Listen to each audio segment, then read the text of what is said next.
The call comes just as I'm about to head out for my morning jog. Theo's voice on the other end of the line is calm, almost nonchalant, as if he's informing me about the weather. Lillian feels the empty nest at home. She's moving in next week. I nearly drop my phone. Excuse me, when was this decided? Last night. Mom's been struggling since Dad passed, and I think it's best if she's with family. And you didn't think to discuss this with me first? I can feel my blood pressure rising. Marin, she's my mother. Where else is she supposed to go? That's not the point, Theo. We're supposed to be a team. You can't just make unilateral decisions like this. Look, it's just for a little while, until she gets back on her feet. It won't be that bad. But I know better. I've seen how Theo gets around his mother, how he transforms from the man I married into a docile little boy, eager to please. I take a deep breath, trying to quell the panic rising in my chest. Fine, we'll talk about this when I get home. Great. Love you. I don't respond, just end the call and stare at my phone. This isn't the first time Theo has made a major decision without me, but it's definitely the most egregious. I think back to our wedding day, how Lillian had insisted on controlling every detail, from the guest list to the color of the napkins. I had chalked it up to typical mother-of-the-groom behavior, but now I see it for what it was, a sign of things to come. I start my jog, my feet pounding against the pavement as my mind races. How am I supposed to deal with Lillian living under my roof? The woman who constantly criticizes my cooking, my decorating choices, my career? I think about the inheritance my grandmother left me, the money I had been saving for a down payment on a house of our own. With Lillian moving in, that dream feels further away than ever. By the time I get back home, I'm drenched in sweat and no closer to a solution. Theo is already at work, so I'm left to my own devices as I try to figure out how to accommodate our new house guest.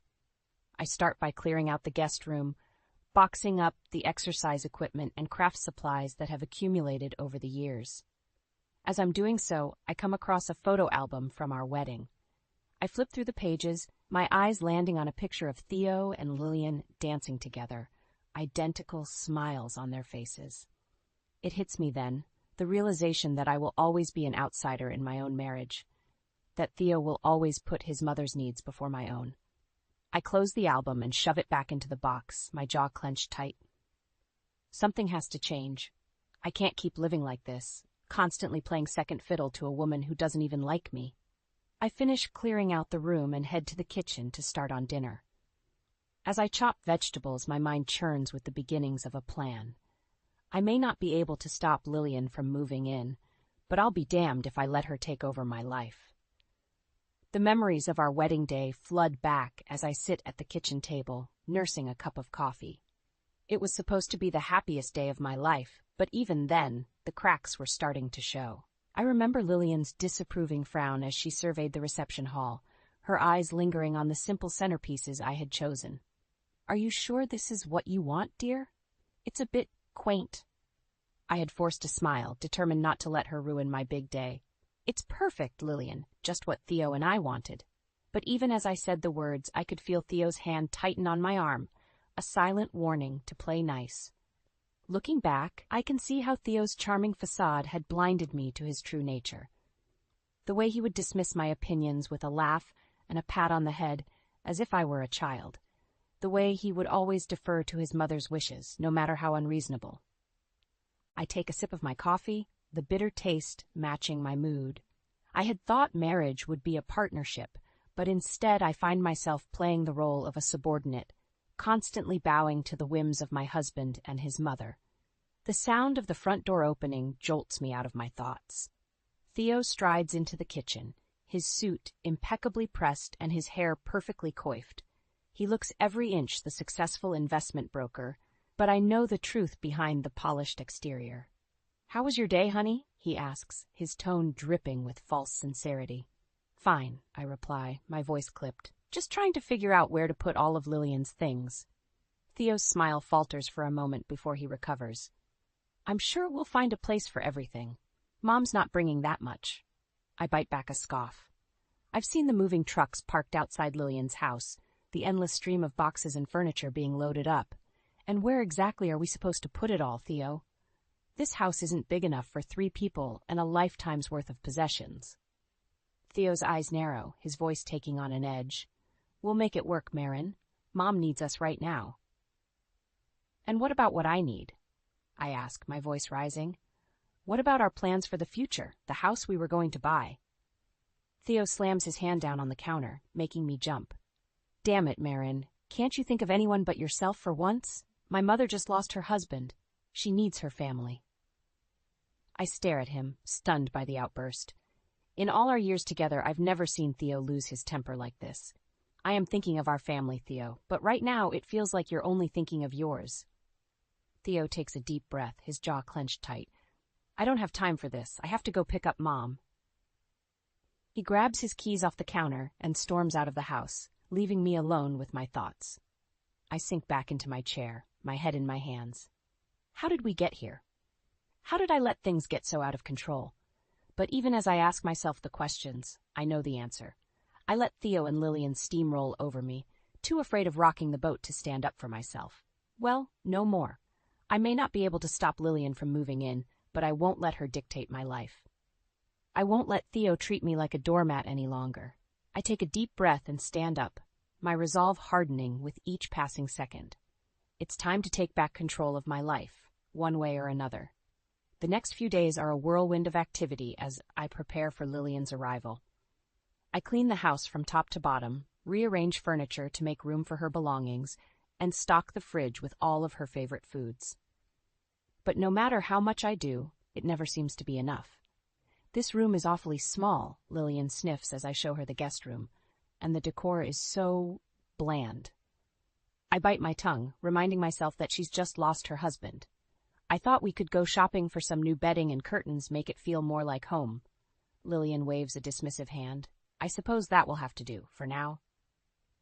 As the days go by, Lillian's presence in the house becomes increasingly suffocating. She criticizes everything from the way I load the dishwasher to the way I fold the towels. She rearranges my kitchen cabinets and moves my furniture without asking. But the final straw comes when I overhear her talking to Theo one evening. Really, Theodore, I don't know how you stand it, she says, her voice dripping with disdain. Living in this tiny house with a wife who can't even keep it properly decorated. I feel my blood boil as Theo's response floats down the hallway. I know, Mom, but what can I do? Marin is stubborn. You need to put your foot down, Lillian insists. Take control of the situation. You're the man of the house, after all. I can't listen to any more. I storm into the living room, my eyes blazing with anger. How dare you? I hiss at Lillian.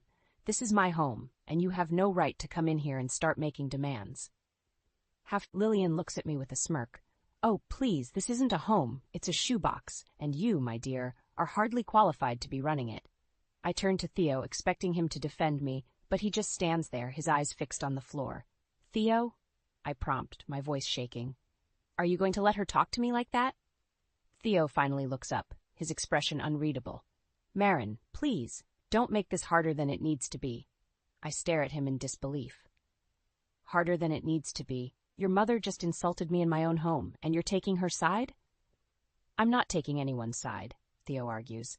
I just think we all need to calm down and find a way to make this work. I shake my head, hot tears stinging my eyes. I can't believe this. I can't believe you. I turn and flee the room, slamming the bedroom door behind me. I sink down onto the bed, my body shaking with sobs. How did I let things get this bad? How did I let Theo and Lillian walk all over me for so long? But even as I wallow in self-pity, a small voice in the back of my mind whispers that it's not too late, that I can still take back control of my life. I think of the inheritance my grandmother left me, the money I had been saving for our future. I think of how Theo had promised we would use it to buy a house of our own, start a family. But now, with Lillian living under our roof and Theo catering to her every whim, that future seems further away than ever. I wipe my eyes and take a deep breath, my resolve hardening. I won't let them take that away from me. I won't let them dictate how I live my life. I reach for my phone and dial a number I never thought I would need. Hello, I say when the receptionist answers. I need to speak with a lawyer. It's about my husband. The meeting with the lawyer is eye-opening, to say the least. I sit in his office, my hands clasped tightly in my lap as he looks over the documents I've brought with me. "It seems your husband has been less than forthcoming about his financial situation," the lawyer says, his brow furrowed. "Based on these bank statements, his investments are not nearly as lucrative as he's led you to believe." I feel a sinking sensation in the pit of my stomach. "What do you mean?" The lawyer sighs, leaning back in his chair. "Mrs. Bridges, I believe your husband has been using your inheritance to fund his mother's lifestyle. The money he claims to be investing is actually being funneled into her accounts." I stare at him in shock, my mouth hanging open. That can't be true. Theo wouldn't do that to me. The lawyer gives me a sympathetic look. "I'm afraid the evidence suggests otherwise. Your husband has been systematically draining your joint accounts for months." I feel like I've been punched in the gut. All this time, I thought Theo and I were working towards a common goal, a future together. But now I see that he's been lying to me, using me for my money. I think back to all the times he's dismissed my concerns about our finances, telling me not to worry, that he had everything under control. How could I have been so blind? I leave the lawyer's office in a daze, my mind reeling with the implications of what I've learned. When I get home, I find Theo and Lillian in the living room, sipping tea and chatting like old friends. "Marin, there you are," Theo says, his voice all false cheer. "I was just telling Mom about our plans for the weekend." I feel a surge of anger course through me. "What plans, Theo? The ones where you take more of my money to fund your mother's shopping sprees?" Theo's face goes white, his eyes widening in shock. "What are you talking about?" I throw the bank statements down on the coffee table. "I'm talking about how you've been lying to me, stealing from me, using my inheritance to pay for your mother's extravagant lifestyle." Lillian scoffs, rolling her eyes. "Don't be so dramatic, Marin. Theo is just being a good son, taking care of his family." I whirl on her, my eyes blazing. Taking care of his family? By stealing from his wife? By betraying my trust? Theo stands up, his hands held out in a placating gesture. "Marin, please let me explain." But I'm done listening to his excuses. "Explain what, Theo? How you've been using me all these years? How you never really loved me at all?" Theo's face hardens, his voice growing cold. "Don't be ridiculous. Of course I love you. But Lillian is my mother. I have to take care of her." I shake my head, tears streaming down my face. "No, Theo, you have to take care of your wife. You have to be honest with me, respect me. But you've done none of those things." I turn to leave, but Theo grabs my arm. "Marin, wait, we can work this out." I yank my arm away, my voice trembling with rage. "No, we can't. Not anymore. I won't be your doormat any longer. I won't let you and your mother control my life." I storm out of the room, my heart pounding in my chest. I know what I have to do now. I have to take back control of my life, my future. And I know just where to start. The next morning, I'm back in the lawyer's office, a plan forming in my mind. I've spent the night tossing and turning, my anger and hurt fueling my determination to make Theo and Lillian pay for what they've done. "I want to file for divorce," I tell the lawyer, my voice steady despite the butterflies in my stomach. "And I want to make sure Theo can't touch a penny of my inheritance." The lawyer nods, his expression serious. "Based on what you've told me, we have grounds for a strong case. Theo's financial infidelity is a clear violation of your prenuptial agreement." I feel a flicker of hope at his words. When Theo and I got married, I insisted on a prenup to protect my inheritance. At the time, he had laughed it off, telling me we would never need it. Now, I'm grateful for my foresight. "What about Lillian?" I ask, my jaw clenching at the thought of my mother-in-law. "Can we prove she was involved in the fraud?" The lawyer hesitates for a moment before answering. "It may be more difficult to implicate her directly, but we can certainly make a case for her being a beneficiary of Theo's actions. If we can show that she knew about the misappropriation of funds and did nothing to stop it, we may be able to hold her accountable as well." I nod, my mind racing with possibilities. I want to make sure she doesn't get a dime of my money. She's been living off of me for too long. "We'll do everything we can to ensure that doesn't happen," the lawyer assures me. "In the meantime, I recommend you start gathering any evidence you can find of Theo's financial misdeeds. Bank statements, receipts, anything that shows a pattern of misconduct." I leave the office with a newfound sense of purpose, my steps lighter than they've been in months. When I get home, I find Theo in the kitchen, his face drawn and haggard. "Where have you been?" he asks, his voice tight with accusation. "I've been calling you all morning." I shrug, my expression cool and composed. "I had some errands to run, not that it's any of your business." Theo's eyes narrow, his mouth twisting into a sneer. "Everything you do is my business, Marin. You're my wife."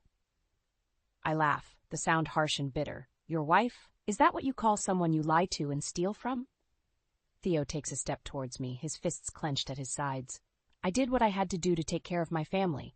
My mother needed help, and I provided it. With my money," I spit back, "without my knowledge or consent. That's not taking care of your family, Theo. That's betrayal." Theo's face reddens, his voice rising to a shout. "You're one to talk about betrayal. Running off to see a lawyer behind my back, plotting against me." "Plotting against you?" I echo, my own voice rising to match his. "You're the one who's been plotting, Theo. Plotting to use me, to drain me dry. Well, guess what? The jig is up. I know everything, and I'm not going to take it anymore." Theo takes a step back, his expression wary. "What are you saying, Marin?" I take a deep breath, my heart pounding in my chest. "I'm saying I want a divorce, Theo. I want you and your mother out of my life for good." Theo stares at me, his mouth hanging open in shock. "You can't be serious." I meet his gaze, my eyes hard and unyielding. "Oh, I'm serious, Theo. Dead serious, and I'm just getting started." The next few weeks are a blur of legal proceedings and emotional upheaval. Theo tries to contest the divorce, but the evidence against him is overwhelming. The bank statements, the receipts, the email trails, all of it paints a clear picture of his deceit and betrayal. Lillian, of course, takes Theo's side, painting me as a vindictive shrew out to destroy her precious son. She even has the audacity to show up at my office, demanding to speak with me. "How dare you do this to my boy?" she hisses, her eyes narrowed in fury. "After everything he's done for you, this is how you repay him?" I stare at her in disbelief, my anger rising to a boil. "Everything he's done for me? You mean like stealing my money and lying to my face? Like using me as his own personal ATM?" Lillian scoffs, waving a dismissive hand. "Oh, please. Theo was just taking care of his family like a good son should. If you were any kind of wife, you would understand that." I take a deep breath, trying to calm the rage swirling inside me. "Lillian, I am a good wife, but I'm not a doormat. I won't stand by and let you and Theo walk all over me anymore." Lillian's face twists into an ugly sneer. "You think you're so high and mighty, don't you? With your fancy job and your big inheritance. Well, let me tell you something, Missy. You're nothing without Theo. Nothing." I feel a cold smile spread across my face. "That's where you're wrong, Lillian. I'm everything without Theo, and I'm going to make sure the whole world knows it." Lillian's eyes widen in surprise, but before she can respond, I turn on my heel and walk away, my head held high. That evening, I sit down with the lawyer and make a plan.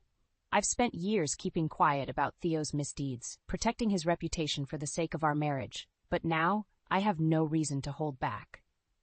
"I want to expose him," I tell the lawyer, my voice trembling with emotion.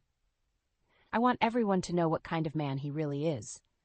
The lawyer nods, his expression grim. "We can leak the evidence to the press, to his colleagues, to anyone who will listen.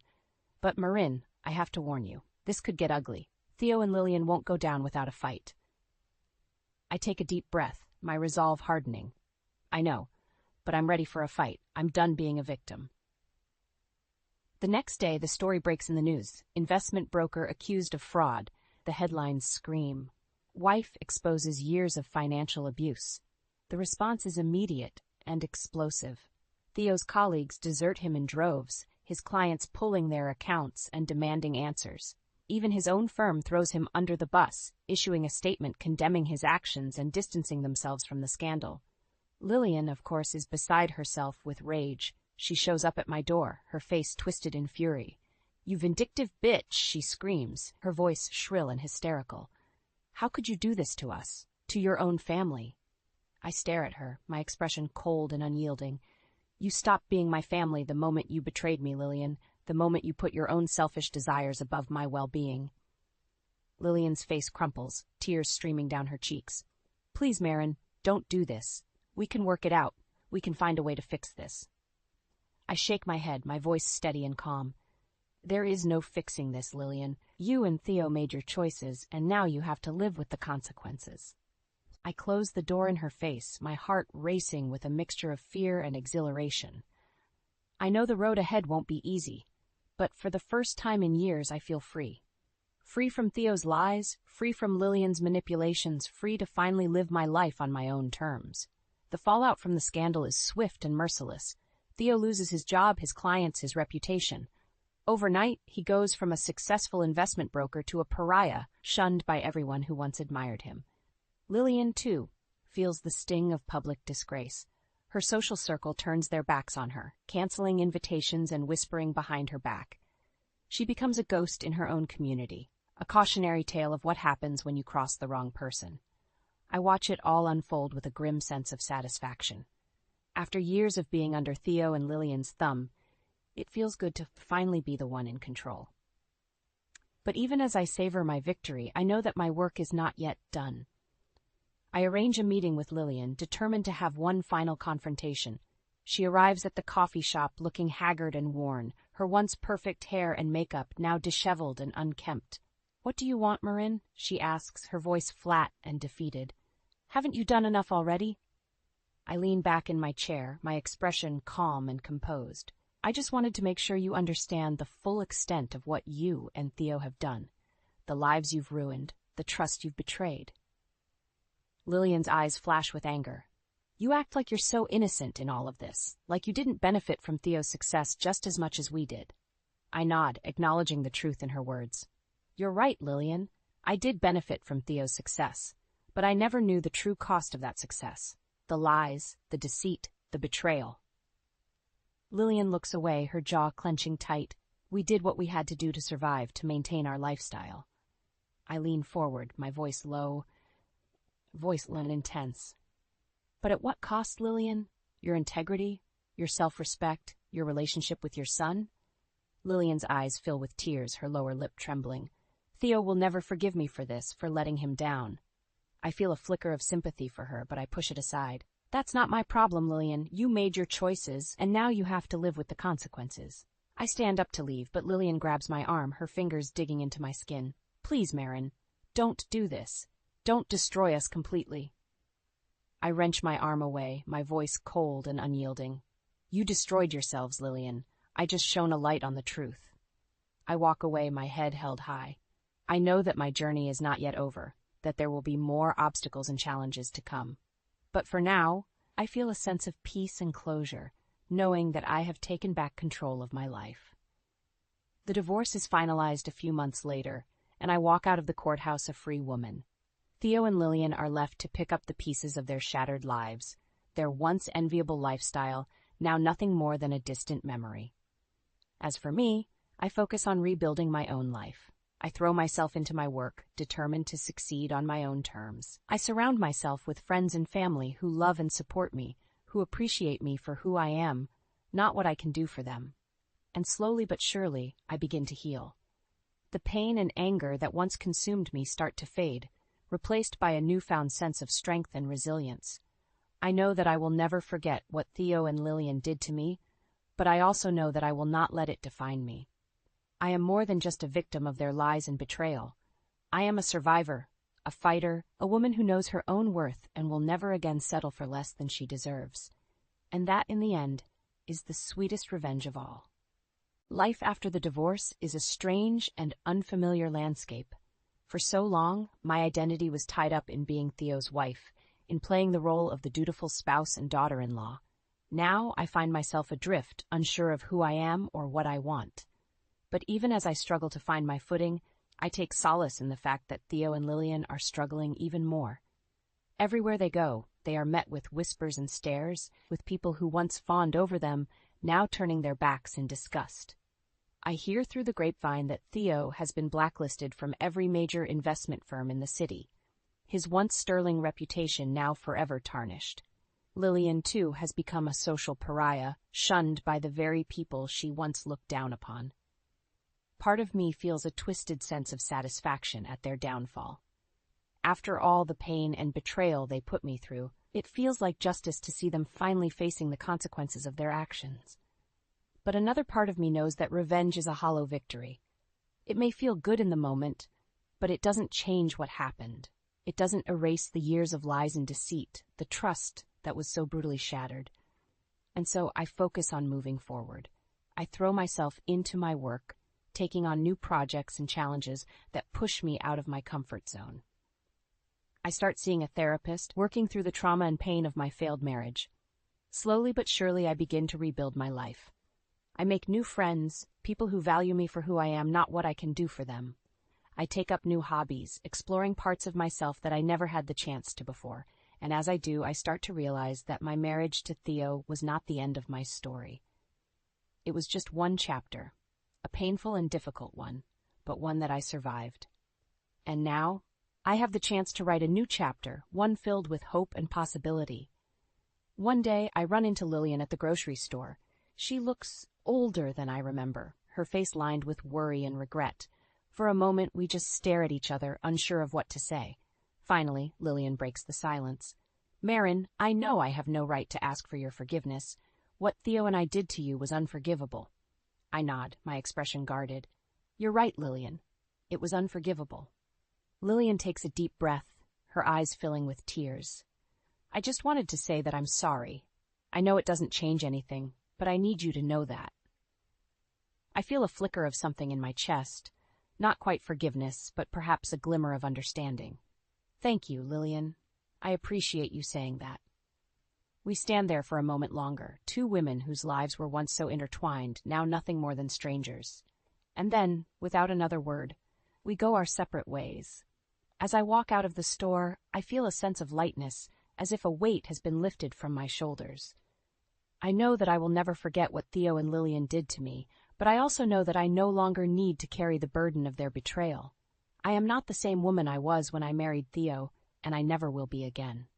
But that's okay, because the woman I am now is stronger, wiser, and more resilient than I ever thought possible. I am rebuilding not just my life, but my very soul, and with each passing day, I am one step closer to the person I was always meant to be. It's not an easy journey, but it's one that I am finally ready to take. And as I walk out into the bright sunlight, I feel a sense of hope and possibility that I haven't felt in years. The future is wide open, and for the first time in a long time, I am excited to see where it will take me.